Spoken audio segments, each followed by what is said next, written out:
દેશના ઘણા ભાગોમાં વરસાદને કારણે ગંભીર સ્થિતિ સર્જાઈ ત્યારે ઉત્તરાખંડના ટિહરીના બુઢા કેદાર ક્ષેત્રમાં પણ આપ ફાટવાની ઘટનાને પગલે હાહાકાર મચી ગયો।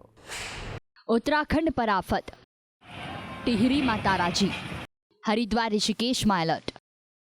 ઉત્તરાખંડના ટિહરીના બુઢા કેદાર ક્ષેત્રમાં આપ ફાટવાની ઘટનાને પગલે હાહાકાર મચી ગયો। બાલગંગા નદીમાં એકાએક પૂરની સ્થિતિ સર્જાતા ચારેકોર વિનાશના દ્રશ્યો સર્જાયા। ગેવાલી, ટોલી, જખાણા, વિસન, તીનગઢ અને બુઢા કેદાર ગામના લોકો ભારે મુશ્કેલીમાં મુકાઈ ગયા।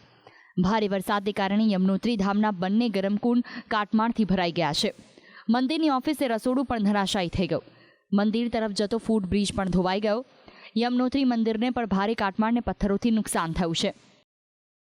જાનકી ચટ્ટી યમનોત્રી પગપાળા માર્ગ પર રામ મંદિર પાસેના રજીસ્ટ્રેશન સેન્ટરને નુકસાન થયું। હાલ બાલગંગા નદીએ રૌદ્ર સ્વરૂપ ધારણ કરતા અનેક મકાનોને રસ્તાઓ વહી ગયા, જેના લીધે જનજીવન અસ્તવ્યસ્ત થઈ ગયું। કેટલાક વિડીયો પણ સામે આવ્યા, જેમાં દુકાનો અને મકાનો વહી જતા સ્પષ્ટ દેખાય છે। બુઢા કેદારના તોલી ગામમાં તો ભૂસ્ખલન જેવી ઘટના બનતા એક મા દીકરી જીવતા દટાઈ ગયા।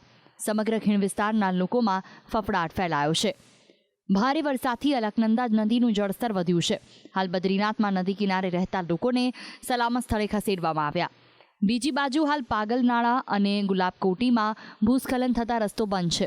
વળી જાનકી ચટ્ટીમાં યમુના નદીનું રૌદ્ર સ્વરૂપ જોવા મળી રહ્યું છે। ત્યારે રુદ્રપ્રયાગમાં ફસાયેલા 106 લોકોને હેલિકોપ્ટરથી બહાર કાઢવામાં આવ્યા।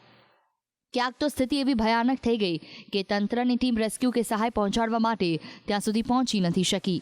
બ્યુરો રિપોર્ટ, સંદેશ ન્યૂઝ।